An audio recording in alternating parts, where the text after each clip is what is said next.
Hello दोस्तों, मैं राहुल स्वागत करता हूं आपके अपने चैनल सक्सेस पॉइंट पे। दोस्तों, आप लोगों को पता होगा कि हम लोग रेलवे आरपीएफ और एएलपी के जो प्रीवियस ईयर के प्रश्न थे उसको हल कर रहे थे। इस क्रम में हम लोग नंबर सिस्टम से विगत वर्ष में जितने प्रश्न आए थे उनको हम लोग हल कर चुके थे। आज इस क्रम को आगे बढ़ाते हुए हम लोग प्रतिशत के जितने प्रश्न आए होंगे उनको करेंगे। प्रतिशत के इस क्रम में पहला क्वेश्चन आपके सामने दिख रहा होगा। पहला क्वेश्चन कह रहा है कि यदि a का 25% बराबर b है तो 160 का b प्रतिशत बराबर होगा। देखिए कह रहा है कि a का 25%। आप अपने मन से देखिए, करने के कई तरीके हैं लेकिन मैं एकदम शॉर्ट तरीका में बता रहा हूँ।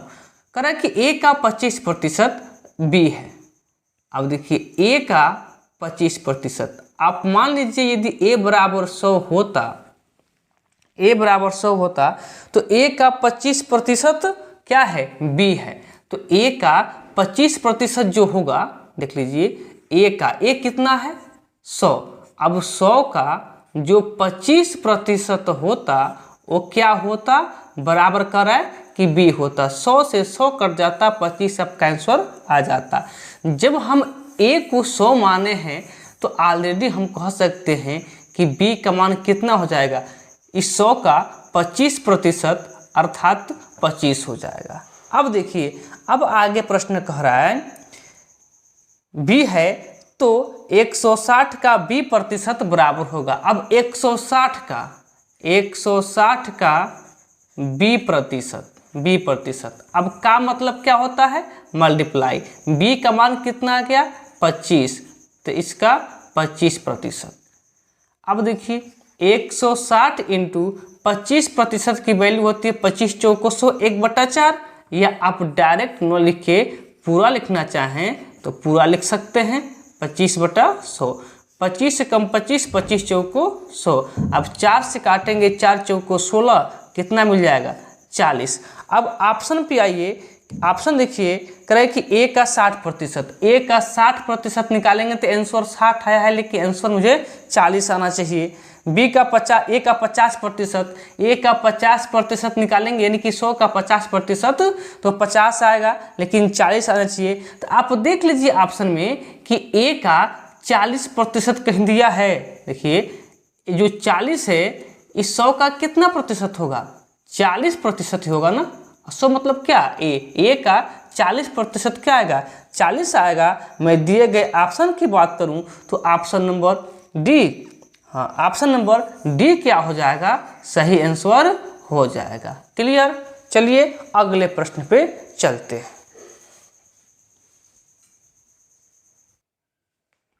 अगला प्रश्न देखिए, अगला प्रश्न कर रहा है कि 100 के 1000% का 10% क्या होगा।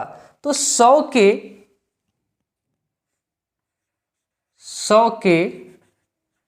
कितना, 1000%, और इसका 10% का 10%। देखिए तो 100, अब के कहें या का कहें बात एक ही है। का मतलब मल्टीप्लाई, 1000% का मतलब होता है 1000/100। जो भी प्रतिशत होता है उसका मतलब बटा 100 होता है।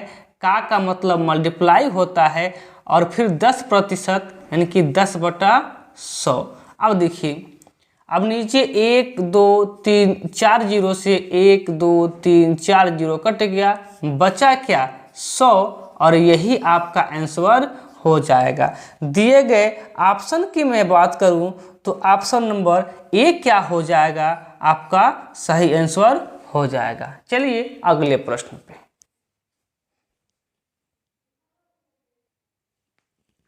अगला प्रश्न देखिए, और अगला प्रश्न मोस्ट इंपॉर्टेंट प्रश्न है।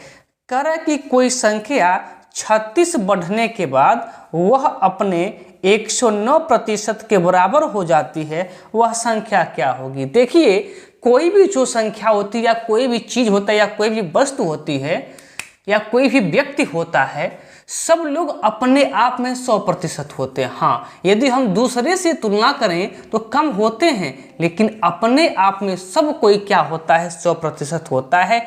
तो जो अंक होगा, जो नंबर होगा, वो भी अपने आप में 100% होगा। तो आप देख लीजिए 100% तो था, लेकिन वो बढ़ के कितना हो गया था, 109%। तो एक्चुअली में बढ़ा कितना, उसको 100% होना चाहिए था, लेकिन हो गया कितना, 109%।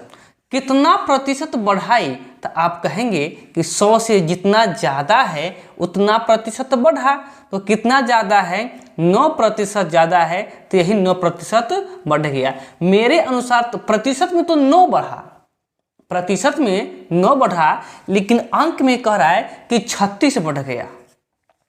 प्रतिशत में तो 9 बढ़ा। देखिए, कोई भी वस्तु और कोई भी संख्या, कोई भी व्यक्ति अपने आप में 100% होता है, लेकिन कुछ कंडीशन में ये बढ़ गया और 109 हो गया। तो एक्चुअली में बढ़ा कितना, 9 प्रतिशत में बढ़ा 9, तो 9% बढ़ा, लेकिन बुक में कह रहा है कि 36% बढ़ जाता है। तो देखिए 1% का मान कितना हो जाएगा, तो 36/9 काट देंगे, 9 चौको 36, अर्थात 1% का जो मान है वो 4 हो गया। वस्तु अपने आप में 100% थी, तो जब हम 100% का मान निकालेंगे तो कितना हो जाएगा। जब इधर 1 था, हमने 2 जीरो बढ़ाया, 1 के हमने आगे पीछे 2 जीरो बढ़ाया, तो फिर 4 के पीछे भी 2 जीरो बढ़ा दीजिए, और यही आपका क्या हो जाएगा, आंसर हो जाएगा। मैं दिए गए ऑप्शन की बात करूं तो ऑप्शन नंबर सी क्या हो जाएगा, आपका सही आंसर हो जाएगा। अगला प्रश्न पे चलिए। अगला प्रश्न देखिए, कह रहा है कि 2 संख्याएं एक तीसरी संख्या से, कितनी संख्याएं हैं, 3 संख्या है। मान लीजिए ये पहली संख्या है, ये दूसरी संख्या है और ये तीसरी संख्या है। ये 3 संख्याएं हैं और प्रश्न कर रहा है कि 2 संख्याएं एक तीसरी संख्या से 10% और 20% कम है।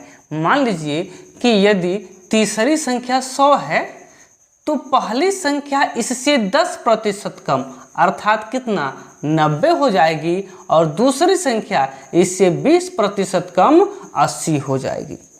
अब आगे चलिए, तो कह रहा है 20% कम है। कह रहा है कि दूसरी संख्या को पहली संख्या के बराबर करने के लिए, जो दूसरी संख्या 80 है और पहली संख्या 90 है, तो कह रहा है कि दूसरी संख्या को पहली संख्या के बराबर करने के लिए कितने प्रतिशत बढ़ाना चाहिए। सॉरी, माफ कीजिएगा। देखिए, अब ये 80 है, ये 90 है। अब इसको भी, दूसरी संख्या को भी 90 करने के लिए कितना बढ़ाना चाहिए, तो 10 बढ़ाना चाहिए, 10 बढ़ाना चाहिए। अब मुझे बस एक बात बता दीजिए, यही लॉजिक है, सबको पता है कि 80 है और ये 90 है, तो इसको भी 90 करने के लिए, दूसरे संख्या को भी 90 करने के लिए 10 बढ़ाना पड़ेगा। हमने 10 बढ़ा दिया, लेकिन हम 90 से 10 बढ़ाएंगे कि 90 से हम 10 बढ़ाएंगे कि 80 से 10 बढ़ाएंगे। तो सबको पता होगा कि हम 80 से 90 करेंगे, 80 से 90 करेंगे, जिससे करेंगे वो नीचे, जिससे करेंगे वो नीचे। और प्रतिशत के लिए कितना से गुणा, 100 से गुना कर दीजिए। अब देखिए, 1 0 से, या 1 0 से 1 0, अब 4 से काटिए आप, देखिए तो 4 दूना 8, अब 25 चौको 100, क्या मिला यहाँ आपको, 25/2। इसको सॉल्व करेंगे, 12 दूना 24, और मिलेगा आपको 12 दूना 24, और 5 दूना 10, 12.5%। यदि मैं दिए गए ऑप्शन की बात करूं तो ऑप्शन नंबर 1 क्या हो जाएगा, आपका सही आंसर हो जाएगा। अगले प्रश्न पे चलिए। अगला प्रश्न देखिए, अगला प्रश्न करा है कि एक फल विक्रेता के पास कुछ सेब थे, उसने 30% सेब बेच दिए और अभी भी उसके पास 630 सेव शेष हैं। वास्तव में उसके पास कितने सेव थे? देखिए, उसके पास कुछ सेव थे और उसमें से क्या किया, वो 30% बेच दिया। अभी हमने बताया कि कोई भी व्यक्ति, कोई भी वस्तु या कोई भी नंबर, सब कुछ अपने आप में 100% होता है। तो जो भी सेव होगा वो अपने आप में कितना प्रतिशत होगा? 100% होगा। 100% होगा। अब 100% में से 30% उसने बेच दिया। अब इस 100% में से 30% बेच दिया तो शेष उसके पास बचा कितना प्रतिशत? 70% उसके पास अभी क्या है? शेष बचा है। समझ रहे हैं ना? टोटल सेव 100% था, उसमें से उसने 30% बेच दिया तो बचा कितना? 70%। प्रतिशत में बचा 70, लेकिन नंबर में बात कर रहा है कि नहीं 630 को बचा है। तो चाहे वो कोई संख्या प्रतिशत में और नंबर में अगर एक ही है तो बराबर होगा। अब नंबर में कितना बचा? 630 और प्रतिशत में कितना बचा? 70। तो दोनों आपस में क्या होंगे? बराबर होंगे। प्रतिशत में मेरे अनुसार प्रतिशत में कितना बचा? 70 बचा। और किताब के अनुसार कह रहा है कि नहीं 70% नहीं, कितना बचा? 630 बचा। तो ये दोनों वैल्यू आपस में बराबर होंगे। तो अब यहाँ से यदि हम 1% की मान निकालें तो क्या हो जाएगा? 630/70, 1 0 से 1 0 और 7 9 63, अर्थात आप कहेंगे कि 1% की जो वैल्यू है 9 है। तो कह रहा है कि कुल कितने सेव थे? कुल कितने सेव थे जी? 100%। जो 1% के मान इतना, 1% के मान 9, तो 100% के मान कितना? जब 1 के आगे इधर 2 0 बढ़ाए हैं तो 9 के आगे इधर भी आप 2 0 बढ़ा लीजिए और यही आपका आंसर हो जाएगा। मैं दिए गए ऑप्शन की बात करूं तो ऑप्शन नंबर डी क्या हो जाएगा? आपका सही आंसर हो जाएगा। चलिए अगले प्रश्न पे चलते हैं। देखिए अगला प्रश्न कह रहा है, ये आरपीएफ का प्रश्न है। करे कि धातु के एक टुकड़े की कीमत 115 से बढ़ के 138 हो गया। देखिए कोई एक धातु है, उसकी कीमत पहले 115 था, अब 115 से बढ़ के कितना हो गया? 138 हो गया। अब कह रहा है 138 रुपया हो गया। ये रुपये में दिया है कि 115 रुपये से बढ़ के 138 रुपया हो गया। अब कह रहा है कि वृद्धि का प्रतिशत ज्ञात कीजिए। वृद्धि का प्रतिशत ज्ञात कीजिए। तो आप देख लीजिए कितना बढ़ा है। 115 से 138 भाव उसका पहुंच गया, मूल्य पहुंच गया। तो टोटल कितना बढ़ा? तो 138 में से 15 घटा दीजिए, आपको मिलेगा 138 में से 115 घटाएंगे तो 15 दूना 30, 15 8 23, कितना बढ़ा होगा? ये 23 बढ़ा होगा। 115 से 138 जाने के लिए 23 ऐड करना पड़ेगा, अर्थात 23 रुपया इसका मूल्य बढ़ा है। पहले मूल्य 115 था, मान लीजिए कोई वस्तु है, पहले मूल्य उसका 115 था, लेकिन अब बढ़ के कितना हो गया है? 135 हो गया है, अर्थात 23 रुपया बढ़ा है। और यही पूछ रहा है कि कितना प्रतिशत बढ़ा। केवल ये पूछता है कितना रुपया बढ़ा तो आपका आंसर क्या हो जाता? 23 हो जाता। लेकिन एक कदापि नहीं पूछा है, ये पूछा है कितना प्रतिशत बढ़ा। तो बढ़ा कितना? 23। बढ़ा कितना? 23। अब किससे बढ़ा मुझे ये बता दीजिए। 138 से बढ़ा है कि 115 से बढ़ा है? तो आप कहेंगे कि 138 से नहीं बढ़ा है, 115 से बढ़ा है। और जिससे बढ़ा है उसको नीचे और प्रतिशत के लिए 100 से मल्टीप्लाई। चलिए अब हम देख रहे हैं कि 5 से कटने वाली वैल्यू है, 5 से काट लेते हैं। 5 से काटेंगे तो 20 पचे 100, और इसको 5 से काटेंगे तो 5 दूना 10, 5 ने 15, 23 बार में कटेगा। और 23 से 23 पूरा बार में कट जाएगा तो बचा क्या?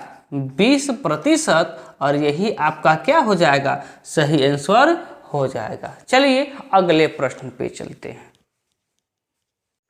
अगला प्रश्न देखिए, अगला प्रश्न कह रहा है कि एलपीजी सिलेंडर की कीमत 456 रुपये से बढ़कर 570 रुपये हो गई। देखिए एक एलपीजी सिलेंडर है, इसका मूल्य पहले 456 रुपये था और अब बढ़ के कितना हो गया है, 570 रुपये हो गया है। ठीक, अब आगे कराए कि खपत का कितना प्रतिशत कम किया जाना चाहिए ताकि एलपीजी सिलेंडर पर खर्च की जाने वाली राशि समान रहे। तो पहले इसको संक्षिप्त कर लीजिए। ये कटेगा 2 से, तो 2 दूना 4, 2 दूना 4, 8 दूना 16। ये कटेगा 2 से, 2 दूना 4, 8 दूना 16, 5 दूना 10। अब ये कटेगा 8 दो 10 और 10 दो 12, 3 से, 3 7 21 और 3 छक्के 18। ये भी कटेगा 3 से, तो 3 9 27, 3 5 15। अब किससे कटेगा, अब ये कटेगा 19 से, 19 चौको 76, 19 5 95। ये क्या हो गया, ये मूल्य हो गया। क्या हो गया, मूल्य। कहीं लिख लीजिए आप लोग कि मूल्य और थोड़ा सा नीचे लिखते हैं, मूल्य और खपत हमेशा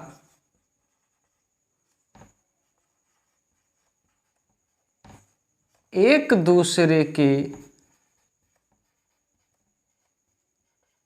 विपरीत होते हैं। मेरे कहने का मतलब क्या है कि यदि मूल्य ज़्यादा होगा तो खपत कम हो जाएगा, और जब मूल्य कम होगा तो खपत ज़्यादा हो जाएगा। जैसे मान लीजिए कि कोई वस्तु 100 रुपया किलो है तो लोग उसको कम खाएंगे, लेकिन वही उसका मूल्य अभी 20 रुपया हो जाए तो खपत क्या हो जाएगा, ज़्यादा हो जाएगा। तो मूल्य और खपत हमेशा क्या होते हैं, एक दूसरे के विपरीत होते हैं। तो ये मूल्य है और यहाँ खपत हो जाएगा। ध्यान दीजिएगा कि जब उसका मूल्य अब 4 से बढ़ के 5 हो गया है, तो मान लीजिए खपत और मूल्य एक दूसरे के अपोजिट होते हैं, तो जब वो 4 रुपया का एक सिलेंडर था तो 5 सिलेंडर भरवाती होगी, और जब सिलेंडर का दाम 5 हो गया है तो फिर 4 सिलेंडर भरा जा रहा होगा। ध्यान दीजिए, देखिए खपत उतना ही है, 4 5 20 और 4 5 20। जो खर्च है वो सेम है, खपत नहीं, खर्च क्या है, सेम है। देखिए मूल्य 4 से बढ़ के 5 हुआ तो खपत 5 से घट के 4 हो गया, एक दूसरे के अपोजिट है। तो करा कि खपत कितना प्रतिशत कम करते कि खर्च न बढ़े। अब खपत कितना कम हुआ, 5 से 1 कम हो गया, 5 से 1 कम हो गया अर्थात 4 हो गया। 5 से 4 हुआ, 1 खपत कम हुआ, किससे कम हुआ, 5 से हुआ। प्रतिशत के लिए 100 काट देंगे 5 से, 20 25 100, अर्थात 20% खपत क्या करना पड़ेगा, कम करना पड़ेगा। यही आपका सही आंसर हो जाएगा। चलिए अगले प्रश्न पे चलते हैं।